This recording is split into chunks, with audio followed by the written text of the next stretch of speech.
قریب ہے نا, یہاں پر حدیث میں اس کا تذکرہ بھی آ گیا, تو یہ بات بتا کے آگے جا رہا ہوں. آپ تھک تو نہیں رہی؟ نہیں جی. استاد صاحب. ہاشم امام مالک اور امام شافعی رحم اللہ فرماتے ہیں کہ جو ہاشم ہے ان کا نام تھا عمر. عمر, یہ بس آپ لکھ کے بتا دیے جو بات میں پوچھوں گا. ہاشم ان کا نام کیا تھا؟ عمر. یہ بعض اوقات آپ نے لکھا ہوگا تو عین میم را اور آگے واو لکھا ہوتا ہے, تو اس کو عمر پڑھتے ہیں. بعض لوگ غلطی سے اس کو کیا پڑھتے ہیں؟ امرو پڑھتے ہیں, یہ غلط ہے. عمر, عمر, اس کو کیا پڑھیں گے؟ عمر پڑھیں گے. جہاں پر بھی یہ لفظ آئے گا اس کو عمر پڑھیں گے, یہ بات ذہن میں رکھیے گا. تو اس طرح کچھ اور الفاظ وغیرہ آتے ہیں, ان کا تذکر انشاءاللہ. تو جب آگے واو آ جائے, واو اس بات کی علامت ہوتی ہے کہ عین پر زبر پڑھیں گے, یہ عمر نہیں ہے, عمر ہے. مکہ میں قحط بہت زیادہ تھا. ہاشم نے شوربہ میں روٹیاں چور کر کے اہل مکہ کو کھلائیں. بڑے سخی آدمی تھے, بڑے سخی آدمی تھے, تو اس لیے ان کا نام ہاشم پڑ گیا. تو اس کا مطلب ہاشم کا معنی چور, یعنی کسی چیز کو چور چور کر کے چوری کھلانے والا. تو ہاشم اس میں فاعل ہے نا, اس میں سرید بنا کر لوگوں کو کھلائی, اس سے ان کا نام ہاشم پڑ گیا. اس لیے ان کو ہاشم کہا جاتا ہے. نام ویسے کہ جیسے کہ میں نے عرض کیا, ان کا نام عمر تھا.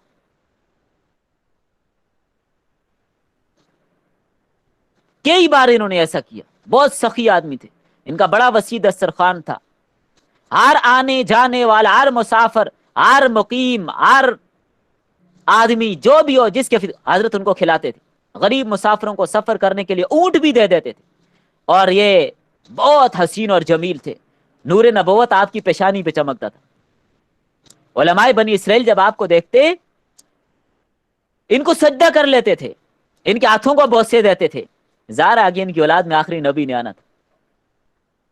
اور یہ بات بھی تاریخ میں آپ پڑھیں گی, سیرت میں آپ نے یہ بات پڑھی ہوگی. یہ ساری باتیں امام زرقانی نے لکھی ہیں مواہب الدنیا میں, کہ عرب علماء, بنی اسرائیل کے جو علماء تھے بڑے بڑے, نکاح کے لیے اپنی لڑکیاں ہاشم کو پیش کرتے تھے. یہاں تک کہ ہرقل جو روم کا بادشاہ تھا, اس نے ہاشم کو خط لکھا کہ آپ کے جود و کرم اور آپ کی سخاوت اور آپ کی اتنے کھلے اور وسیع دسترخوان کی اطلاع مجھے ملی ہیں. میں اپنی بیٹی جو حسن و جمال میں تنہا ہے, شہزادی, وہ آپ کے نکاح میں دینا چاہتا ہوں. آپ یہاں میرے پاس آ جائیں تاکہ شہزادی سے آپ کا نکاح کر دوں. ہاشم نے شہزادی سے نکاح کرنے سے انکار کر دیا. تو شاہ روم کا اصل مقصد کیا تھا؟ وہ جو نور نبوت جو ہاشم کی پیشانی میں تھا, اس کو اپنے گھرانے میں منتقل کرنا چاہتا تھا. تو یہ جو ہاشم تھے, یہ ان باتوں سے یہ معلوم ہو رہا ہے کہ بہت سخی آدمی تھے. تو اللہ کے رسول کا پورا خاندان ہی آپ دیکھیں, پورا سلسلہ ہی آپ دیکھیں, کیسے لوگوں کا تھا. یہ جو قریش میں تجارت ہوتی تھی, یہ دستور بھی ہاشم نے ہی رائج کیا تھا. انہی کی ترتیب سے یہ جو یمن اور حبشہ کی طرف جو قافلے چلتے تھے, وہ سارا انہوں نے ہی ترتیب دیا ہوا تھا. چونکہ یہ نگران تھے, سردار تھے یہ, اور یمن اور باقی یہ حبشہ کا جو علاقہ تھا, انہی کے ساتھ انہوں نے ہی تجارتی روابط قائم کر کے یہ سارا سلسلہ شروع کیا تھا. چونکہ اس زمانے میں عرب کے راستے میں لوٹ مار بہت زیادہ ہوتی تھی, تجارت کرنا بڑا مشکل کام تھا. اس لیے ہاشم نے قبائل سے یہ معاہدہ کیا تھا کہ ہم تمہاری ضرورتیں پوری کریں گے, تم ہمارے قافلے کو کسی قسم کا کوئی نقصان نہیں پہنچاؤ گے. تو ان کی اس بڑی اچھی تدبیر کے ساتھ یہ قافلے بڑے اچھے اور احسن انداز سے آتے جاتے رہے. یہ جو آپ پڑھتی ہیں نا, یہ سورۃ القریش, لإیلاف قریش ایلافہم رحلۃ الشتاء والصیف, یہ اسی کا تذکرہ ہے. یہ راستوں میں بڑی لوٹ مار ہوتی تھی, تو اللہ تعالیٰ نے ان کی حسن تدبیر کی وجہ سے ان چیزوں سے ان کو معمون رکھا. جب ایام حج آتے تو یہ ہاشم تمام حجاج کو گوشت اور روٹی اور ستو اور کھجوریں, یہ چیزیں کھلاتے اور زمزم پلاتے تھے. مینا میں, مزدلفہ میں, عرفات میں بڑے وسیع دسترخوان بچھاتے تھے. اس لیے ان کے خاندان والے آج بھی سخی لوگ ہیں.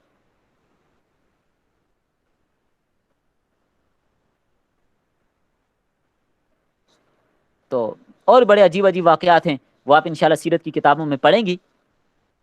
تو یہ بیچ میں ضمناً میں نے ان کا تذکرہ کیا. پھر ان کی اولاد میں جو عبد المطلب ہیں ان کا تذکرہ بھی آپ کو پتہ ہے. پھر وہ ساری باتیں آپ آگے سیرت کی کتابوں میں پڑھیں گی. یہاں پر چونکہ ہاشم کا نام آیا تھا تو میں نے تھوڑی سی اس کی وجہ بتا دی کہ ان کو ہاشم کیوں کہتے ہیں، قریش کو قریش کیوں کہتے ہیں، یہ ذرا ضروری تھا اس لیے میں نے آپ کو بتا دیا. جی چلیے اگلی روایت پڑھتے ہیں. وبه قال حدثنا ابو بکر بن ابی شیبہ قال حدثنا يحيى بن ابی بکیر عن ابراہیم بن طہمان قال حدثني سماك بن حرب عن جابر بن سمرة رضی اللہ تعالی عنہ قال قال رسول اللہ صلی اللہ علیہ وسلم.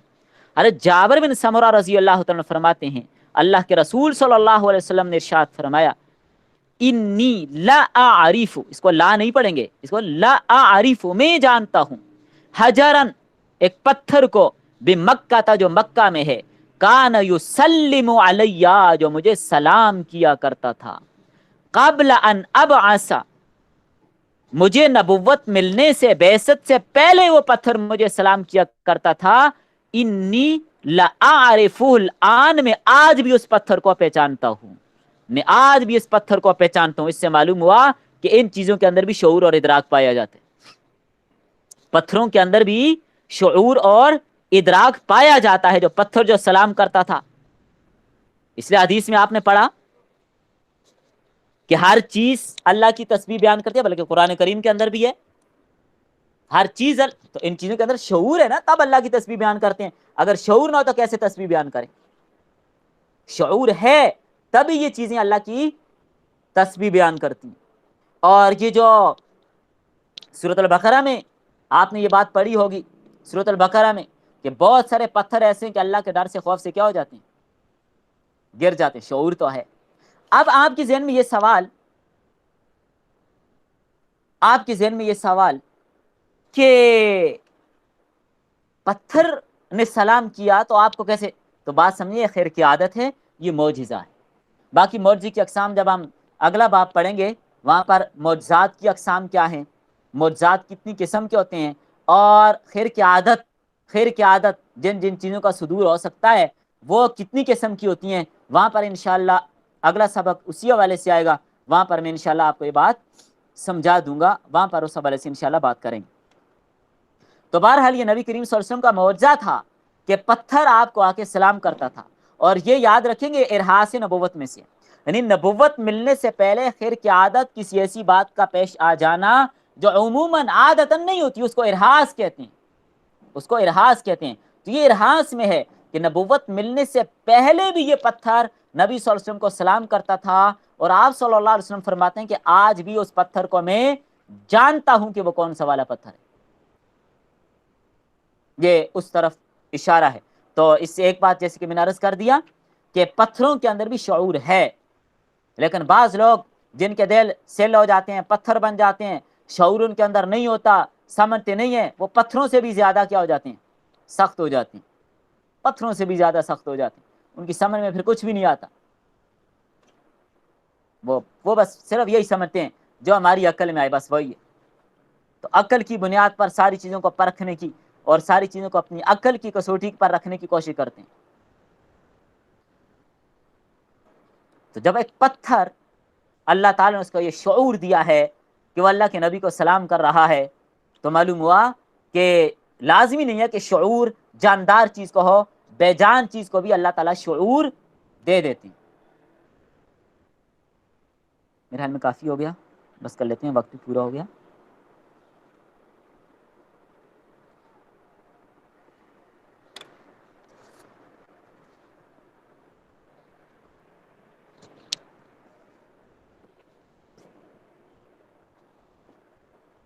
تو ضمن بیچ میں ابتدائی باتیں تھیں، ان کا بتانا بہت ضروری تھا، اس لیے پہلے میں نے آپ کو پہلا سبق تھا تو حدیث کے حوالے سے، اس کے ادب کے احترام کے حوالے سے، حدیث کی مجلس کے حوالے سے، حدیث کی کتاب کے حوالے سے یہ باتیں میں نے کر دیں تاکہ بات اچھی طرح سے سمجھ آ جائے.